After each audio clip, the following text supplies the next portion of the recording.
And Mallory's like, do you guys need a cupcake each? And Samantha's like, yes. And Caroline's like, isn't dinner soon? Who are you, the police?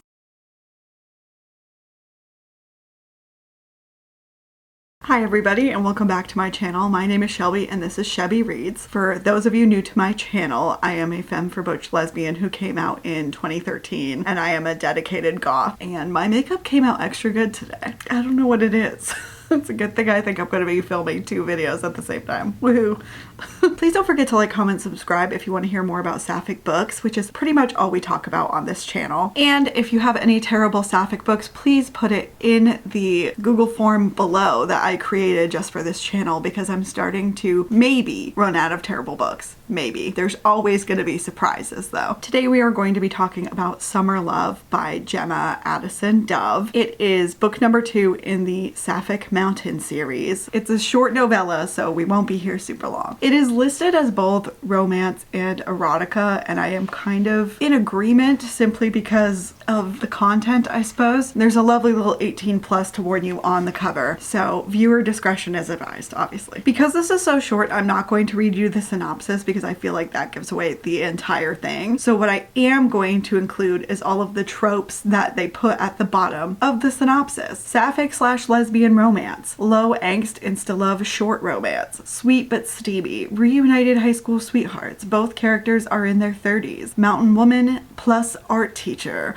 soft butch plus femme, no strings attached summer fling, or so they think, can be read as a standalone. I don't know if that is a trope, but okay. So the main trigger warnings I want to give you guys, I'm just doing these first because there's so few of them, is sexual content and death of a parent. If there are any more, I will update it. We're now going to do my disclaimers. Number 1, this review is not for the author or stans or fans of this author's work. If you heavily enjoy this author's work, you might not like everything I have to say. I will say this one doesn't rate as lowly as some of the other ones I've done in the past and some that are also coming up. However, that doesn't mean that I had the best time. Number 2, this review will contain all of the spoilers, so you have been warned. If you don't want to be spoiled, you want to read this, come on back later, okay? Number 3, I'm not bashing sapphic books. I think we deserve to have terrible sapphic books and amazing sapphic books, everything in between. However, if the straights and bisexuals can come on here and complain about all the bad books they have, I'm allowed to do the exact same thing. It's my channel. If you don't like rant reviews, why are you here? Now, before we get started with the actual book, I do like that there's a note from the author saying that there is no AI used in the creation of this at all. Also, I think it's very odd that she felt the need to mention that there are no family relations between the main characters. Yeah, I mean, most people aren't writing that, so I don't know why you felt the need. Like, I wouldn't have thought that just picking up any random book, but sometimes it surprises you, I guess. Chapter 1, Samantha. Samantha is our butch lead who works as like part of this mountain rescue. She had a slow day, which means that she wasn't helping lost hikers, but it makes for a really boring shift. Her sister is in her driveway when she gets home and she just wanted to be alone, eat her dinner, read her book, maybe watch a movie. All she wants is to be alone, but her sister Mallory is there. So Samantha goes on into her cabin and we immediately get one of my least favorite sibling interactions where she's like, Mallory, and Mallory's like, hey big sis. How do you do, fellow kids? What? I feel like I've covered it to death in my other reviews, but siblings do not speak this way. Always odd to me. But she's here to be like, Camp Pride's pre-opening staff party is tonight, and I'm here to pick you up so you can make it on time for dinner. If I show up in person, you can't ignore all of my calls and texts and just pretend like you didn't know it was tonight. And she's like, I never go to camp staff parties, you know that. Why is she being invited to a camp staff party when she doesn't work for the camp? Well, her parents owned the camp, and now I think it's just the other 2 siblings of hers work there, I think. Don't quote me. At least one of them does. And Mallory's like, yeah, I know you never go, but technically it's a family business, so you are always invited, so you should get washed up and put something nice on. We have like 20 minutes. And Samantha says, I'm not going.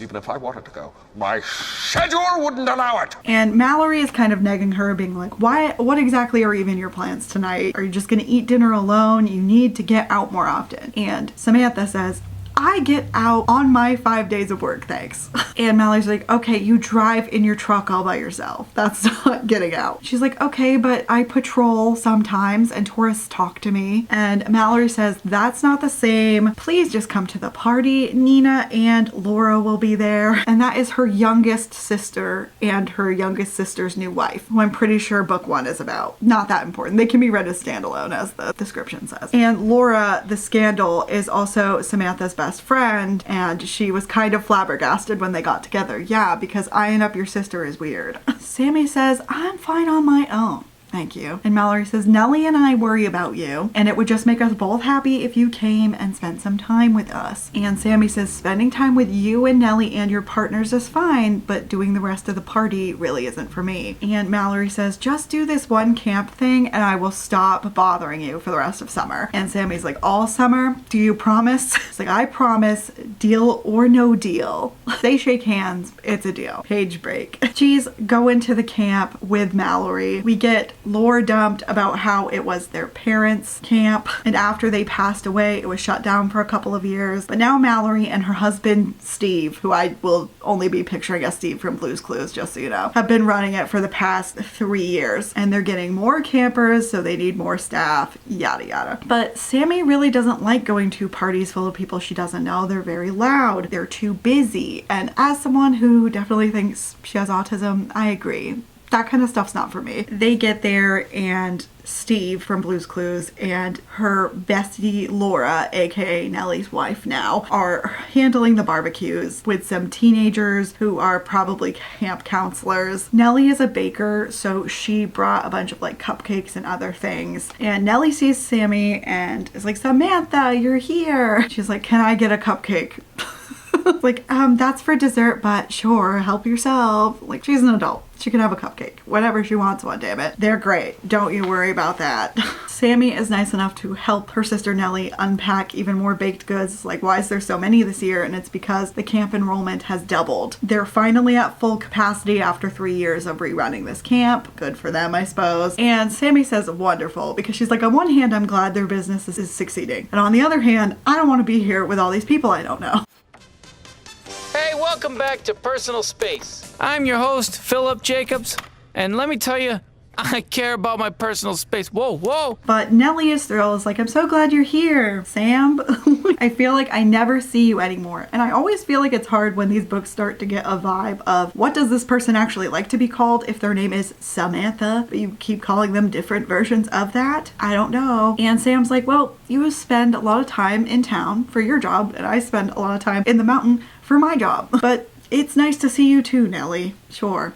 Get this girl out of here. And after she sets the last tray of cupcakes down, of course we have to see the love interest immediately. And then I see her. The dark red curls, her bright green eyes, and her bare freckled shoulders being shown off by the pretty blue sleeveless sundress she's wearing. She catches my eye and smiles broadly, and I feel like the entire party is frozen. It's her. It's Caroline, the girl I dated in high school. Well, dated is probably not the right word. The girl I fooled around with in high school is probably a more appropriate statement. The girl who was my first kiss, my first everything, and the only person I've ever been in love with. Dun dun dun. Of course. I think it's a little odd that they called this one Insta Love, because I'm like, they knew each other for a long time, for like quite a bit of time back in high school. Like, yeah, they're 30 now, but okay. Whatever you say. Chapter 2, we're with Caroline, and she has locked eyes with Samantha. Caroline decides to look away and goes to find Mallory, and Mallory's like, what? And Caroline is like, you didn't tell her. And Mallory's like, I may have left that out while dragging her here. And Caroline's like, why didn't you tell her I was gonna be here? And Mallory says, because if she knew her old high school flame was going to be here, she never would have come. It's like, I had a hard enough time getting her here as it is. She hates these things. Yeah, so why are we making her do it? I hate that. And Caroline thinks, yeah, she definitely hates parties. I wanted her to be my date for prom way back when, and she absolutely refused. Back then I wasn't sure if it was the actual social gathering, or if she wasn't quite ready to fully come out as a lesbian, or if she just wasn't that interested in me beyond our physical relationship and didn't want to make it official by being prom dates. But none of that ended up mattering, because she flat out turned me down. I never prodded for answers, and then I got a scholarship for the Rhode Island School of Design for their their illustration program. I haven't been back to my small hometown of Blytheton since. Not the RISD mention. So pretty much everyone in the school I went to had wanted to go to RISD. I think except for me. I wanted to go to SVA. But we went to the Ottawa Animation Festival. Well, I did. I got a scholarship so I could do it. And we met the RISD students there and we were like, oh my god, they're gonna be awful. They were so nice. They were so nice.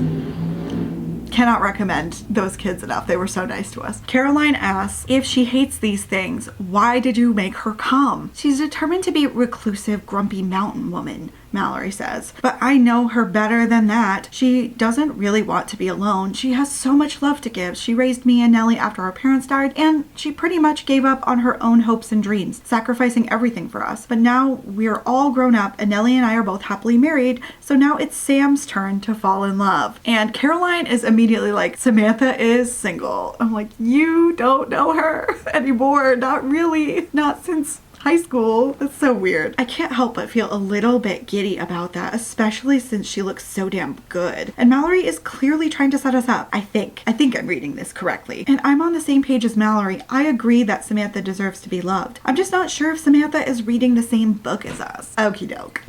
And Caroline immediately is like, okay, so you ambushed her. You ambushed her with me. And Mallory says, right, it's a love ambush. I'm so glad that I don't have siblings meddling in my life like this. Oh my god. That's something I don't understand in books, and I do feel like maybe it's wish fulfillment, but they make the siblings so incredibly involved in their lives to the point where it's odd. I don't know. Not for me. And Caroline's like, I don't know if Samantha likes me. We left off on a rough patch with me wanting to go to prom, make our relationship official, and Samantha just not wanting that. And then ... and Mallory finishes for her. It's like, then you left for school and our parents died. And Sam closed herself off completely, focusing on me and Nellie. It just wasn't the right time for a long distance relationship or any relationship. It's like, but right now is when you should try again. Doesn't hurt to at least say hello. Stop trying to matchmake for butch lesbians. That's my job. Get out. And Caroline's a little offended and she's like, wait a minute, did you orchestrate this whole thing and just hire me for this pretty much? And Mallory's like, hold on, you contacted me for the job posting for the summer and I just took the opportunity of you coming back to town and I ran with it. And Steve and I throw this party every year. Just so happens that this is perfect for you two to get reacquainted. You're gonna be living on the same mountain all summer. You're not going to be able to avoid each other for 2 whole months. If it was me, watch me. Watch me. Is that a challenge? And Caroline thinks, yeah, Blytheton is a really small town. We'll probably run into each other, but did I secretly want this? And Mallory is like, so are you gonna go over there or do I have to drag Sam over here? And she's like, no, I'll go. I'll do it by myself, thank you. And Caroline thinks to herself, it's been over a decade since high school. It would be petty of me to still hold a grudge about Samantha refusing to go to prom with me. Yeah. That would be weird, especially since I'm pretty sure this was published in 2024. Let me check. Yes, it's published in 2024. So let's do the math, homie. Wait, it says that they're 30, but that prom was 10 years ago, and that doesn't make any sense. Like, it's got to be a little more than 10. Okay, so their prom was in 2012, and I just got to break this to you guys. Even in states where gay marriage was legal, some schools were still really terrible about LGBT students going together as a couple. My school was one of the ones that was really weird about it, just so you're all aware. I went to like 3 proms total, but one wasn't at my school. Long story. I went with my best friend. It was great. But don't worry, Caroline's heart is starting to beat faster when she's getting nearer to Samantha, because that's how this always works in these. And Samantha says Caroline, gives her a tight smile, but hearing Samantha's voice makes her heart flutter, even though she doesn't seem thrilled about this. She's like, I'm here to teach art, I explained to the kids at the camp. This camp, here. Well, those first few sentences went terribly. I want to find a shovel so I can start digging the hole I will reside in for the rest of my life. Yeah. Me and every awkward social interaction I've ever been forced to deal with. Me and that.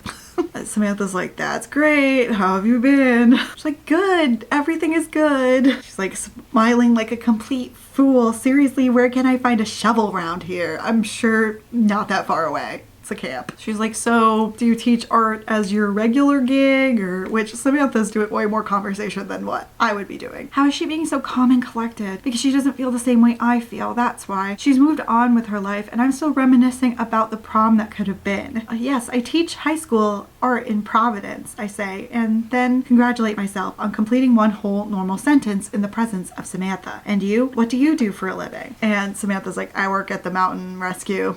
Also, as someone from New England, it's always weird to see New England in these books because I'm like, mentioned?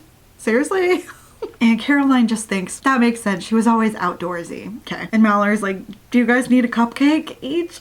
And Samantha's like, yes. And Caroline's like, isn't dinner soon? Who are you, the police? Mallory's like, any minute now. Why don't you two find a seat at one of the picnic tables? Not the busybody relative. Chapter 3, Samantha. Samantha manages to survive the dinner party, and by the end of the night, she thinks that things with Caroline feel a lot less awkward. But every time I look at Caroline, I have to suppress the butterflies that take flight in my stomach. Okay. It's the same thing every single time. I know that butterflies in your stomach is like the most common phrase we use for whatever reason, but like, do we have to do all the same things all the time? And she thinks to herself, it feels like I'm back in high school, which is my worst nightmare. Why would you ever want that? And Caroline's been talking about planning things for the kids to do for art. And she's thinking to herself that she doesn't know anything about art, but the way Caroline talks about it with passion and joy, I could listen to her all night. Actually, sign me up. For real. Sign me up.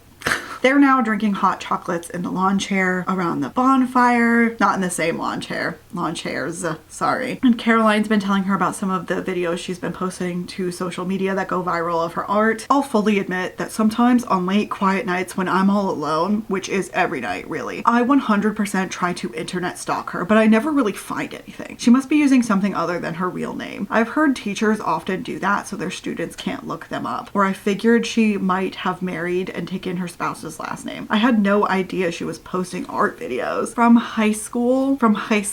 Like, this is just too much for me. Why? But Caroline explains that the videos are showing her art process. She likes to use various objects to create textures and patterns, and apparently people love it. I once used the texture of the bottom of a flip-flop, bottle caps, bubble wrap, and old candy wrappers while painting a coral reef, and the video got over 10,000 views in the first 2 hours. It was wild. Good for you. TikTok and YouTube are punishing me because I posted at 2 a.m. one time. Sorry, I'm an overnighter. Also, other people in parts of the world are awake. Just show it to those people. Are you punishing me? Also, it just reminds me of I had to take a 3D like sculpture class, and we had to use random objects to make something, so I made shoes out of tampons. Crazy town.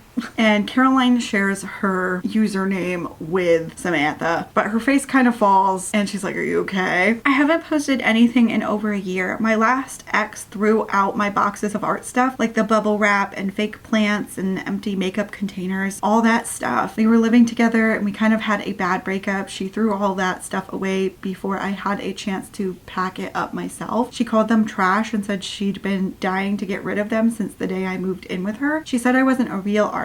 She said I was just a high school teacher and an internet fad. She said ... Well, she said a lot of things. I mean, I'm not saying she's not an artist because she definitely is. That's not debatable. However, I do think some of that stuff can feel like an internet fad because, I don't know.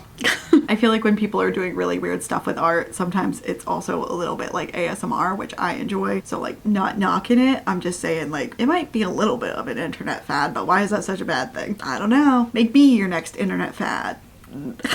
And Samantha's like, I'm so sorry, that's horrible. And thinks, how could you date someone, live with someone, and not understand what was important to them? Throwing away Caroline's boxes of art supplies was just cruel. Caroline's parents used to jokingly complain about her boxes of garbage when she lived at home, but they were just teasing her. They knew to never toss any of her stuff, and they're the ones who encouraged her to get out of Blytheton and go to a good art college. Yeah, a good art college to be a high school teacher. I don't want to be a douche, but like, do you know how much RISD is a year? Oh, school. I know she got a scholarship, but I don't think RISD does full scholarships all that often, so you're dying, because I also went to a private art school that was cheaper than RISD, and I'm dying, so you must be really dying. And Caroline says, well, it happened over a year ago, and I feel like I'm over her, but I haven't been able to make new videos. I haven't started a new junk collection yet, and I'm kind of hoping getting away from the city and being in a different environment will help some of these things, and I won't have to think about her all the time, like when I pass by our favorite coffee shop, or second guess my work every time I pick up a paintbrush. We then learn from Samantha dumping a humongous paragraph of her thoughts that she's never been in a serious relationship. Breakups definitely suck, but breaking up with a partner who'd throw out your belongings goes beyond evil. I want to find Caroline's ex-girlfriend and punch her in the face. My grip tightens on my mug just thinking about it. I've never even punched anyone before. I've never wanted to punch anyone before, but hearing what Caroline went through, it lights a fire in me. One that wants to do nothing but protect Caroline from now on. I also want to do something to brighten her mood.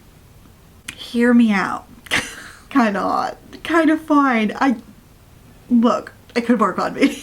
And Caroline's kind of fighting back tears from confessing that stuff. And so Samantha hands her a pine cone, and she's like, what? And she's like, I've brought you a gift. Start your new junk collection. Here you go. Like, didn't you used to have pine cones in your boxes? And I'm like, okay, the pine cone felt stupid at first, but her actually remembering that she had pine cones in one of her original boxes is kind of fine. It's been at least 12 years since graduation. And she says, thank you, Sam. And their fingers lightly brush as she takes it, and it makes Sam feel as light as air. And Sam says, and you're definitely a real artist. Anyone who thinks otherwise is an idiot. A little bit hot. Look, okay, I have a weakness for butches, and that's pretty much where most of the points for this book went toward. Okay. And Caroline scoffs a little bit at this, and Samantha says, I mean it, I say. I've kept every single piece of artwork you've ever given me. Doodles from class and sketches and the paintings of the wolf you made me for my 17th birthday. Everything. And I wrote in my notes again, kinda hot. I'm only a woman, okay? I'm only a woman, sort of. And Caroline's like, you did not. And she's like, I did. And she thinks to herself, of course I did. I've never been able to bring myself to pack any of it up. Not only did I keep it, but most of it is still pinned on the corkboard in my bedroom that I've had since I was a teen. Some of the more polished pieces, like her paintings, I've framed and hung up around my cabin, which I suddenly feel self-conscious about. I never expected her to be back to see it. Is it weird that I kept everything? A little bit, because it shows an odd emotional immaturity that says you can't move on from things that happened in high school. But at the same time, hear me out. Hear me out. See the vision with me, everyone. Hot, only butch in town. Into you in high school, and you make out a lot, but it's 2012. That's terrible. And you don't want to go to the prom for any number of reasons. Fair. You pine over that girl after she leaves to go to art school for the next 10 plus years, and you keep all of her drawings. Excuse me? Hi, I'm calling the butch police. How could you do this to me? And Caroline just says, that's sweet, quietly. And then they're in a comfortable silence, and a lot of other people are getting up and leaving the party. Caroline's like, looks like everyone's leaving, so good night, I guess. And Sam says, I could walk you home, because Sam thinks to herself, I'm not ready to say goodbye tonight. And her heart leaps when Caroline smiles and nods. She says, I'd like that.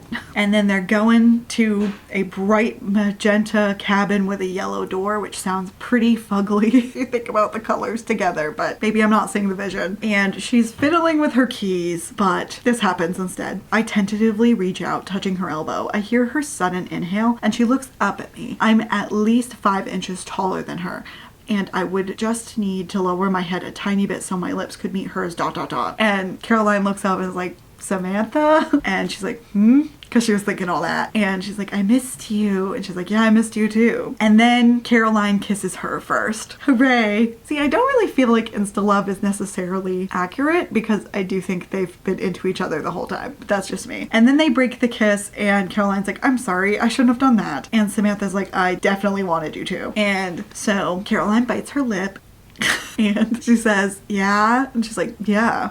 We shouldn't be doing this, she says, her voice barely a whisper. Why not? I ask. Because I'm only here for 2 months and last time ... And last time she left and it broke my heart, but I don't say that out loud. How would you feel about a summer fling? She suggests, her eyes sparkling. Just, sex. And then I go back to Providence and you stay here, ... And we gotta be real. Samantha's brain cells have gone out to lunch since they kissed, so I don't really think she's absorbing any of this. She's like, would I like to spend my summer fucking a beautiful woman? I ask, my voice low as I trail kisses down her neck. Why, yes, I can't think of a better way to spend my summer, because why would I say no to that? I'd rather have 2 whole months of absolute bliss than nothing at all. That part she thinks to herself. And so they go into the cabin and there's a ton of beds, and she's like, do you have 5 roommates? And Caroline's like, yeah, but only one has arrived to camp so far and she's still outside. So they go back to Mackin. And Caroline takes off her blue dress and we get this. She's wearing a white lace bra and matching underwear set. She has sumptuous breasts with a narrow waist and full gorgeous hips. I don't like the word sumptuous. I'm sorry. That's personal preference. That has nothing to do with anyone else. But like, I hate that word. I find that word gives me the ick. I don't understand why. But Sam's like, for fuck's sake, you're beautiful. And she's like, which bed is your bed? Gets pointed in the right direction. And Sam like scoops her up and carries her over there. But they're laughing. They're having a good time. We once again have her being like, I feel like a teenager again. And I guess since they fooled around when they were teenagers, that's okay. But there's something odd to me about thinking about children, or when you were a child, when you're about to do the nasty. I just, no thanks. And they're on the bed. And Caroline says, rip them off, she says breathily. My fingers are tucked under the straps, but I lightly graze the lacy front with my thumbs. But they look expensive, ... I tease. And then she grinds on forward and she's like, rip them off. Like periods between all of it. And this is such a personal thing, but to me, after reading all of these terrible, god-awful books in a row, her checking and being like, they look expensive, thank you. Thank you, that did something for me. Because like, I wouldn't want someone to rip up my expensive clothes. Like what? No. Or any of my clothes really, to be perfectly honest with you. Like, do normal people just buy underwear they're comfortable with being ripped apart and then buy more? I don't get that. That seems like a needless expense. I understand the idea of why that's hot, but the logistics of how it's not always gets to me. We use the word glistens. I don't know how to feel about that. But she rips them off too, and that's why the glistening is visible. And Samantha goes to the all-you-can-eat Caroline buffet. Which, fair. Oh, I'm sorry, actually. Jail. She gives 1 lick, crazy, and then goes to Boobville. And I don't understand that. But Caroline is loving every minute of it, so it doesn't even matter. Finger action now included. Hooray. And Caroline is loud, and Sam's like, the whole camp can hear you, I tease. Sorry, she says. It's fucking hot, I say, and then dive back in, my mouth latching onto her P-U-S-S-Y. And then Caroline asks for more. Hooray. And we've got 3 fingers, which is not something my body can do, but good for you. It's finger and mouth stuff at the same time. And Caroline gets there. And immediately she's like, it's your turn. And she just shoves her hand in her jeans. There's commentary about the moisture. That's fine. It's erotica. It's whatever. But then they hear a burst of laughter outside the cabin. And so her hand just freezes because she's like, oh shit. And then Samantha's like I come back to my senses, damn. And Caroline's like, it's fine, they moved on. And Sam actually has some brain cells, so she's like, this is your new job, I tell her. You're a camp teacher. We shouldn't have ... It's not like any of the kids are here yet, she protests. And then they hear some more nearby laughter. Put your clothes on, I tell her, my voice stern. She bites her lip and runs her foot up the side of my leg. I like when you're bossy, Sam. Put your clothes on, I repeat. I don't know how I feel about that, but okay. I mean, I guess it's fine because she said she liked it, and so she said it again. That's fine for you, I suppose, but I don't know how to feel with like the tone, because like in books it's hard to differentiate tone unless they say it to you. I don't know. But she sighs and she puts on some pajamas. And then Sam says, good girl, I tell her, and give her a pat on the head. Okay. And then Caroline looks at her and slaps the front the front door through the jeans, and also then squeezes. Maybe some warning. We're not done, Caroline says. Next time I see you, your Pussy is mine. I narrow my eyes at her and grasp her forearms, but I'm smiling. Excuse me, just a moment ago I was the dominant one. She just shrugs, shaking off my light grasp. We'll see about that. Okay, the bitches be switches. So briefly, since I know we're having mostly a really good time and it's going to continue to be one, why didn't I rate this book higher? So, contrary to popular belief, I don't hate erotica. I don't think anyone believes that, but like there was some weirdo who was like, you don't understand genres. And I was like, yes, I do. Shut up. Like, just because I don't like something that's commonly done in a genre doesn't mean I don't understand the genre. Right. I don't like this erotica and I don't like a lot of erotica. I mean, some of the words are just gross and that's a personal opinion. Like almost everyone I can remember in high school had an ick about the word moist. That one never affected me. But I have many other ones. So I'm kind of like, oh, I don't. But the real main problem for erotica like this for me is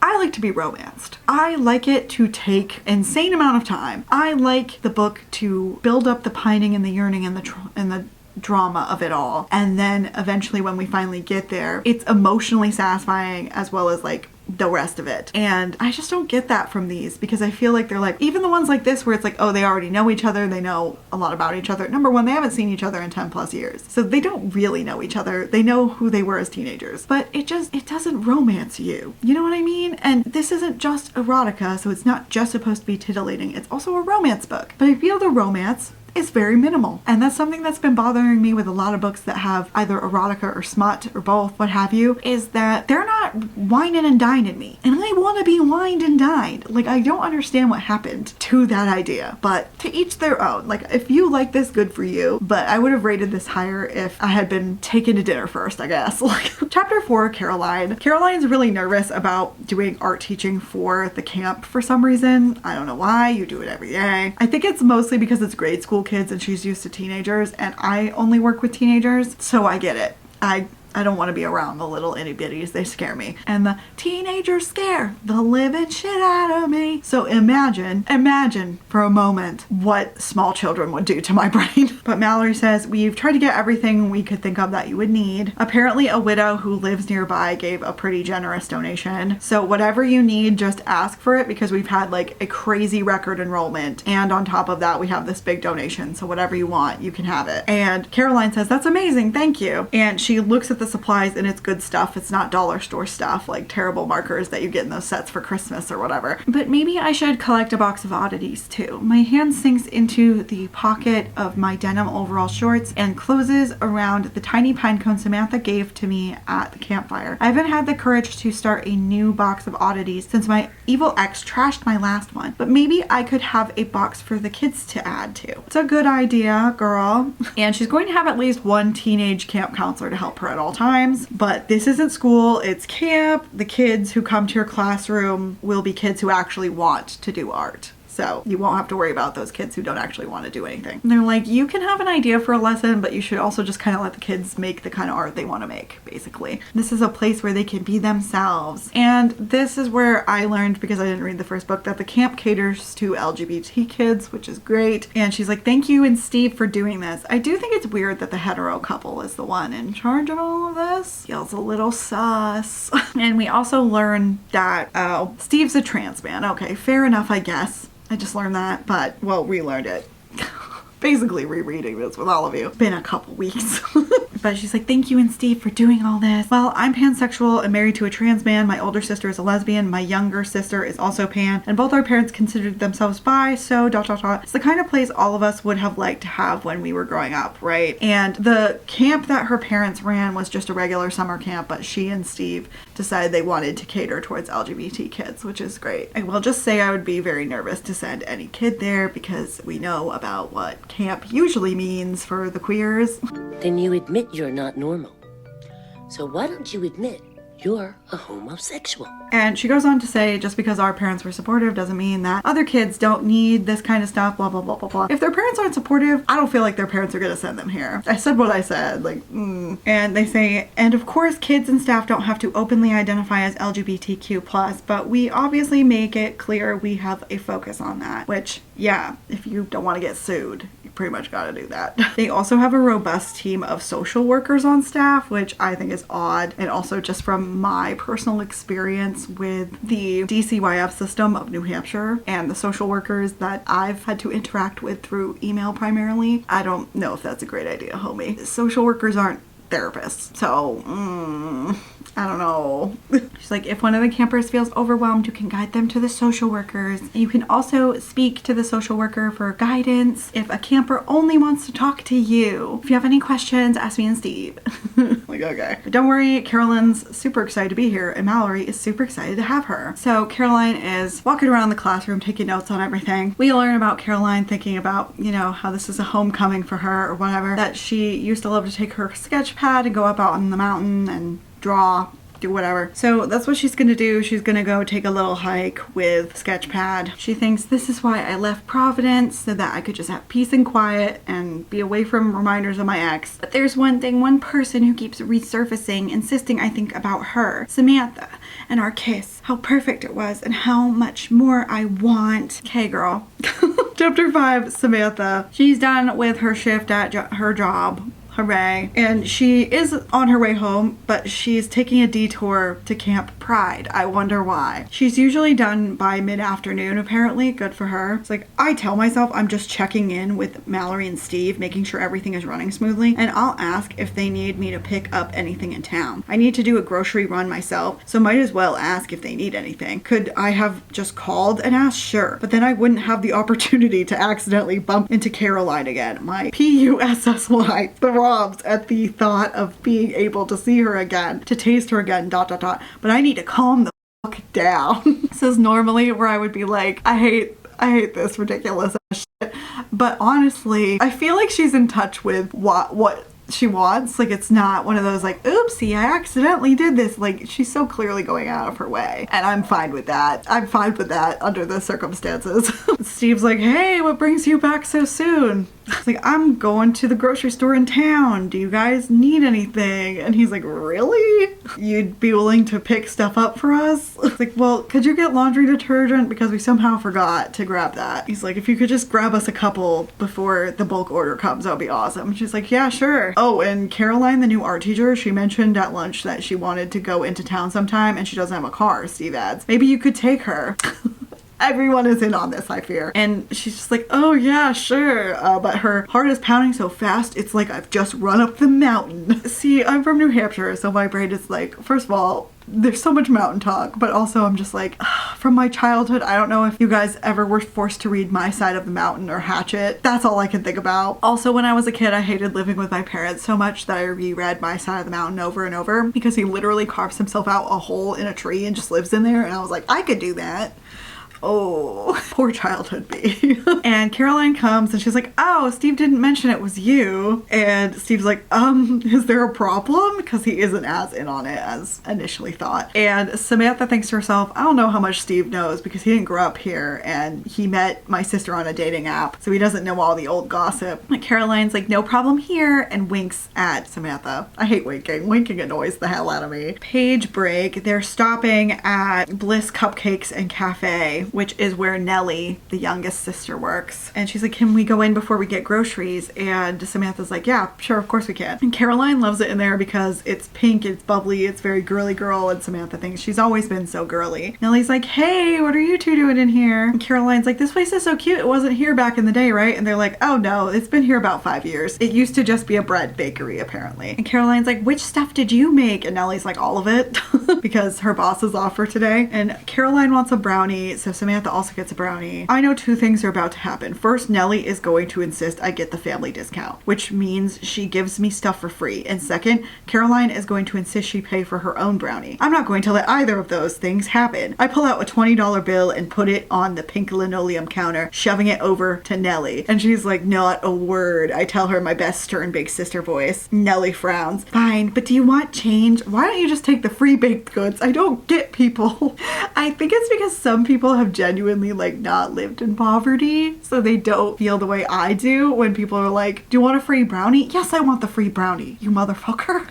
And Caroline's like, how much is mine? And she's like, $20 covers both of them. And you can keep the change, Nellie. And she's like, Samantha. She's like, just take it. And so Nellie does begrudgingly and puts the change in the tip jar. Neighbor dogs.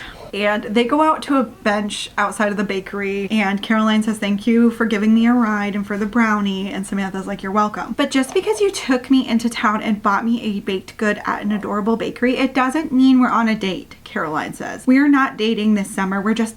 doing other stuff. The kind of stuff that has no strings attached. Of course, I say, biting into my heavenly brownie. After this, I'm getting groceries and picking up laundry detergent for Steve. Those would be some pretty weird date activities. It would, she agrees, takes a bite of her own brownie. And the brownie's banging, by the way. But like, I don't understand why in adult books we have the characters do this. Just because we're doing this doesn't mean, like, this was a problem in Avery Daniels is Off Limits. Just because you sit, like, why do you have to say it a million times? I understand that they don't want to have a relationship, allegedly, but they're probably going to have one anyway. It takes up so much room and time to have the characters keep saying, now listen, buddy, we're not going to be dating. Like, stop. I'm an adult with a working prefrontal cortex. These are hopefully adults with working prefrontal cortexes. Hopefully, if you have a conversation that says we will not be dating, you don't have to have another conversation so soon afterwards being like, just to remind you, like nothing's happened. She bought you a damn brownie, calm down. But Caroline loves the brownie so much, Sam runs in and buys her another one. And she's like, hey, they'll be our dessert. And she's like, okay, what's for dinner? And Samantha's like, that depends. What do you want?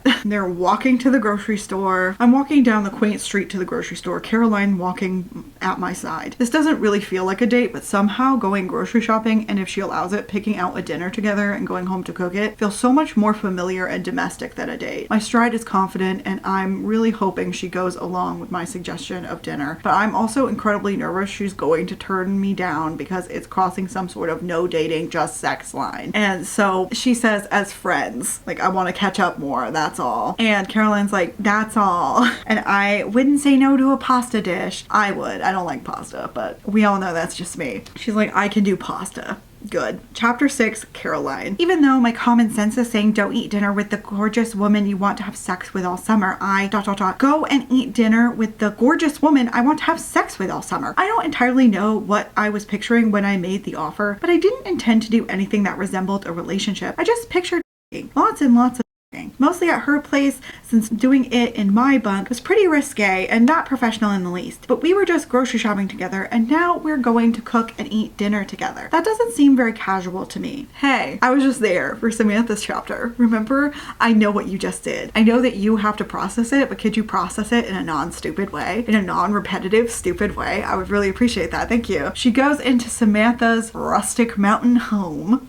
And then she's thinking about how she used to spend time with Samantha, and it was like a prolonged amount of time, such as a sleepover, and some of which got a bit steamy. I feel a gentle, eager pulse in my PUSSY, thinking about being horny teenagers, exploring each other's bodies, being each other's first. God, I want to climb Samantha, the tall and sturdy mountain woman, and make her mine. I still owe her a good fucking after what she did to me in my bunk. You can go relax, maybe find something for us to watch on TV while I get dinner ready, Samantha says, snapping me out of my dirty thoughts about her wet PUSSY. I'm just going to whip up some simple pasta. It won't be long. I can help, I offer. Nah, it's fine, she says. Go make yourself at home. I just wrote hot. I'm sorry. If at some point I start dating again, I'm too scared. I don't know if I ever will.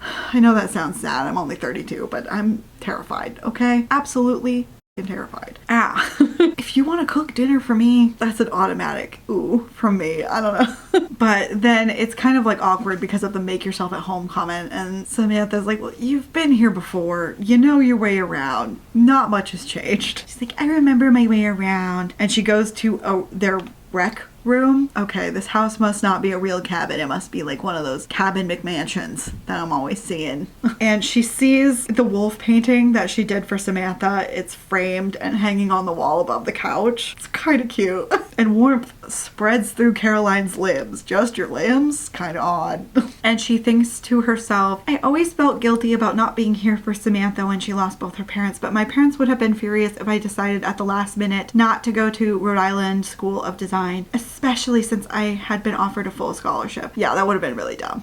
That would have been really, really dumb. That would have been so dumb. She turns on the TV and she picks a safe movie for friends with benefits to watch together. They ate the pasta and the brownies, hooray. And my feet somehow ended up in Samantha's lap. She's been giving me a glorious foot massage for the last half hour of the movie. It's something she always used to do during movies, and it's kind of just happened. And she's amazing at it. No one has ever given me a foot massage since Samantha. None of my exes ever offered. And I wrote in my notes, how does it feel to be living my dream? Rude. Imagine you just go back to your hometown and the town's only butch is throwing themselves at you. Throwing themselves at you. Like, hello? I feel like my makeup today, I could have a butch throw themselves at me. I just feel particularly butch bait today. I can't explain it. And then they're kind of making eyes at each other and Sam's like, we don't have to, you know, bang if you don't want to. She's like, you don't want to? I asked, my heart sinking. All I've been thinking about the entire evening is going down on Samantha, getting reacquainted with her P-U-S-S-Y, and making her come on my tongue at least once, maybe twice. And Samantha's just like, I want, like, I want to. And she's like, I owe you, I remind her. You got to taste me, but I haven't been able to taste you again, which is like a weird thing to say. And I understand that it's supposed to be a friends with benefits, but it's an odd tit for tat situation. And Sam just says, F me. And she's like, yeah, that's the plan. And it's Sam's turn for the sex. One thing that I find gross is that they say, I graze a knuckle along her P-U-S-S-Y lips. Stop saying lips. It bothers me so intensely. And this is so annoying, so we'll read it. She's wearing a plain gray cotton sports bra underneath. The same type of bra she's always worn. Same type of bra that is always a pain in the ass to get off. Seriously, I asked, tugging at the hem. Let me do it. She grumbles and pulls it over her head. And I just wrote, wasn't that hard to take it off then, was it? It took 1 second. Why are you complaining? It's almost hard to believe I'm here back in this house with my Samantha. You're the one who wanted to keep this casual girl. What the fuck? She's like, Sam, have you been working out? She shrugs. Maybe. What kind of mountain woman would I be if I can't chop my own firewood and throw my woman over my shoulder when I want to F her? And I said, holy shit, this is pretty holy shit, this is pretty hot. Look, I'm only a person. I'm so into butches. I will not apologize. And Caroline laughs at this and is like, am I your woman? Which you're the one who wants to do casual, so I don't know why we keep doing this. And Samantha's like, yeah. Caroline also gets naked, but we get this cringy ass shit. I purposely wore another one of my pretty lacy bras that pushes my breasts up and makes them look huge. I know my sexy mountain woman likes my tits. I'm like, I feel like this is distinctly different from the way everyone else says everything in this book. And she's like, touch yourself while I get undressed, but don't get off, okay? And there's a bit of a striptease, okay? They're both going to the DJ booth. It's the way it is. Then they both get there. Hooray. I don't like saying that the O violently ripple. Oh, I don't know what it is. I don't know what it is about both of those words next to each other. Not for me. Then Samantha's like, come here. And she's like, ride my thigh. And I'm like, okay. All right. Okay. All right. And we do that. We go to Thigh Town. There's nothing super special about the sex scenes. I feel like it's the same that's in pretty much every erotica / smut scene these days. It's fine. It could be worse, but it could be way better. It's just how it is. Caroline gets off a second time. Good for her. Hooray. And they're like, that was incredible. And Caroline's like, yeah, incredible. Were we this good in high school? I'm like, oh, why are we doing this? But Sam says, yes. I'm like, if you say so. And then Caroline thinks that not a single woman I've been with since Samantha has ever compared to her. Not a single one? Not a single adult woman? I'm scared, homie. But fuck, there wasn't supposed to be more. It was supposed to be just not lovemaking. It probably should have been obvious to me the moment I laid eyes on her at the party, but I'm just coming to my senses now. I'm 100% still in love with Samantha. Uh-oh, dun dun dun, which is also crazy because she's actually been in relationships after and Samantha hasn't. Crazy town that you're still obsessed with your high school sweetheart. Crazy town. Chapter 7, Samantha. My heart is beating like crazy, and it's not just because of the mind-blowing sex I just had with Caroline. It's because I missed her and never want her to leave ever again, or I need to go with her to Rhode Island or meet somewhere in the middle. I don't care. I just know she's the one for me, and this stupid sex with no strings attached summer is already falling to pieces, and it's only been 2 sexual episodes in barely 1 week. We're both idiots. Beautiful, lovesick idiots. Thank God that they're at least somewhat intelligent people, because I could not stand if we drew this out. That's one of the good things about novellas, is you can't make it go on forever. She asks Caroline to stay the night, and Caroline's like, no, and she gets up and she starts putting her clothes back on, and Sam's like, what are you doing? She's like, I should go. I don't think it's a good idea for me to stay the night. And she's like, shit, I forgot how dark it gets. And Sam checks her phone. She's like, it's 1 a.m. Like, do camp staff have a curfew? We're supposed to be in our bunks before midnight, but we're adults, so Mallory and Steve don't really enforce the rules. She's like, okay, but you'd potentially be waking everyone up if you stumble on in at 2 a.m. You can stay in my guest room. She's like, you have a guest room? She's like, well, it was Mallory's old room. Unlike Nellie, she cleared all the stuff out of the house when she moved. And Caroline is like, okay, I'll stay in the guest room. Page break. I toss and turn all night knowing Caroline is sound asleep on the other side of my bedroom wall. Falling back in love with her was too easy, especially when we're intimate together. But she clearly only wants a summer of hot sex and nothing else, or she would have come and slept in my bed, curled up against me as my little spoon. Yes, thank you. I could have pieced that together for myself. Thank you. She thinks again how she's become a horny teenager all over again. And it's been over a year since she had any kind of sex. So no wonder I'm hyperfixated on the hot sex we had on my couch. I really need to fall asleep. She eventually falls asleep and she wakes up to the smell of coffee and pancakes, which is nice. And Caroline is in one of her shirts and she looks so beautiful and younger without makeup. And I'm like, can we stop with the makeup comments? I'm so tired of it. Like, it's fine that you find beauty in who you're into when they don't have makeup on. I understand what we're trying to say is, I love you even when you're not socially acceptable and pleasing to the eye. Fine. But like, why can't we just say that? I don't know. It pisses me off. Makeup it has had a long history of being kind of intertwined with misogyny, but I feel like in the past, God, even since the 80s maybe, we've been really reclaiming that shit and men hate it now. So like, why not put it on? I don't know. And Caroline's like, how did you sleep? And she's like, I feel like I didn't. How about you? She's like, oh, I usually pass out after getting off, so I slept really well. And Sam is a little worried about how casually she talks about sex, but I'm like, you agreed to this. I don't feel bad for you. She's like, why are you up so early making breakfast in my kitchen? She's like, I know you start your mountain rescue shifts at an insanely early hour, and you need to drive me back to camp before you can do that. She's like, I could call Steve or Mallory, but then I'd have to explain. She's like, no, I'll drive you. Because she doesn't want to deal with Mallory. And I thought making pancakes would be a great way to thank you for driving me. She's like, also everything's exactly where it's always been, so it was easy.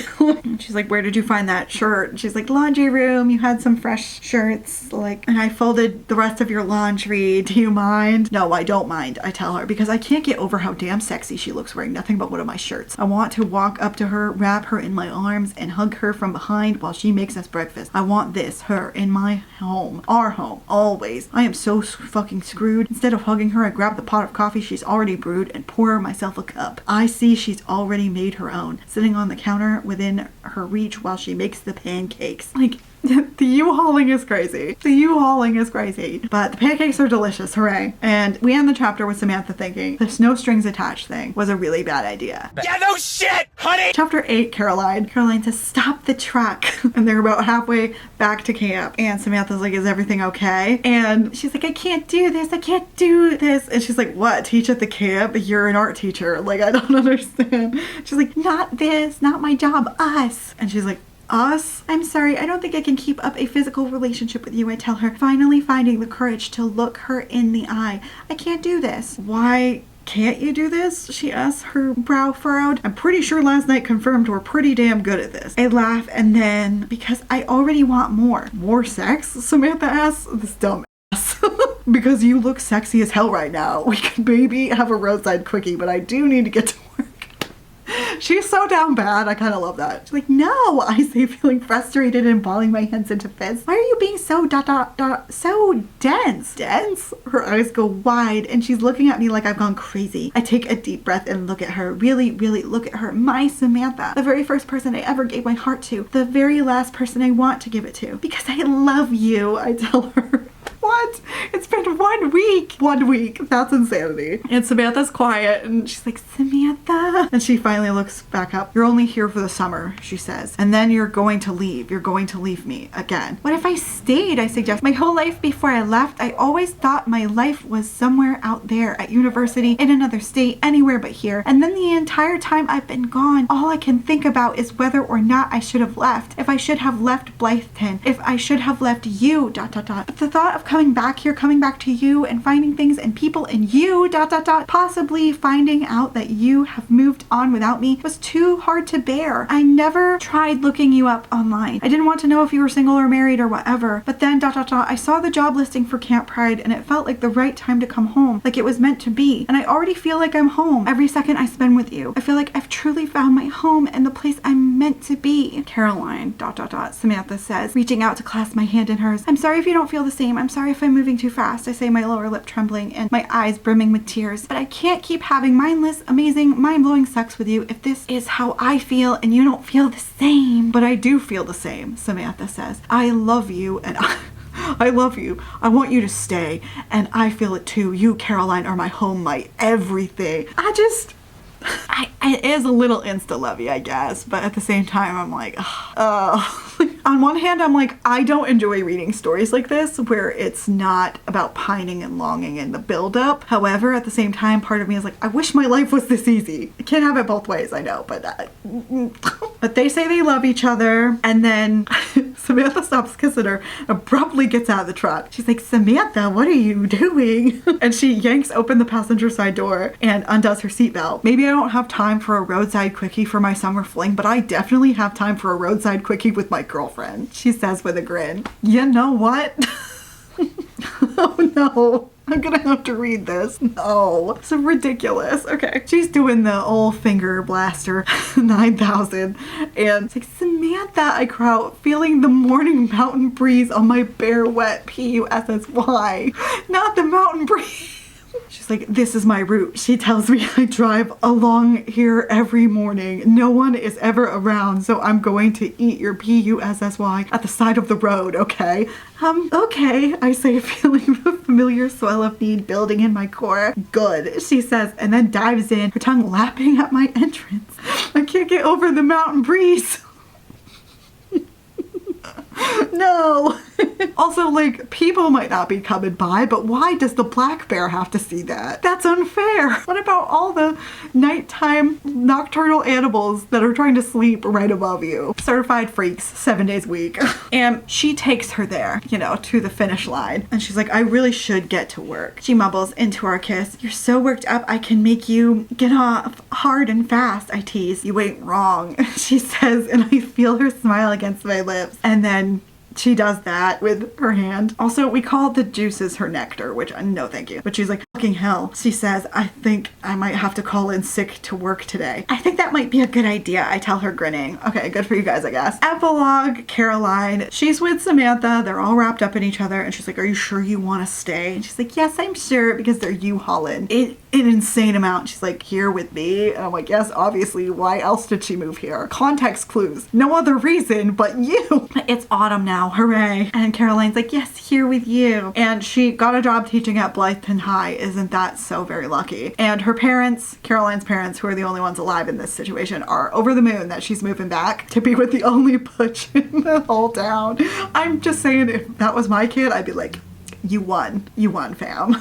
And she's kissing Samantha and they've moved the stuff into their home. Hooray. They're gonna make a trip up to Providence next week so she can get the rest of her stuff. And she's excited to show Sam around Providence, but she's also excited to be leaving that life behind, starting a new one with her. And then Samantha pulls away from the kiss and says, marry me? My heart skips a beat, but I smile up at her. Yes, I say, and pull her back down, demanding another kiss. And that's the end. Marriage after only 8 months together. together. That's insane.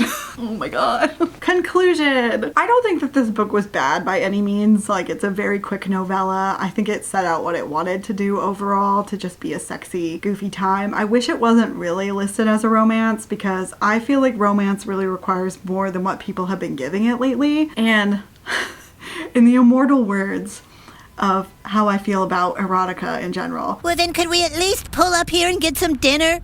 Because I like to be wined and dined after I've been...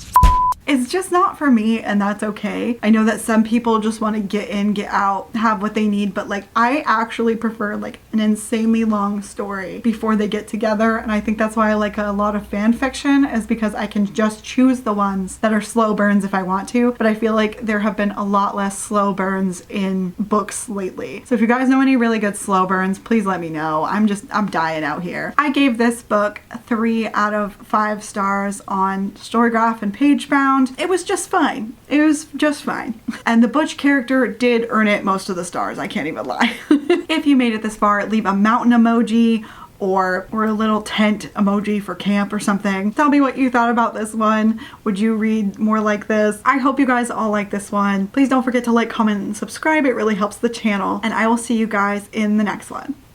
Bye!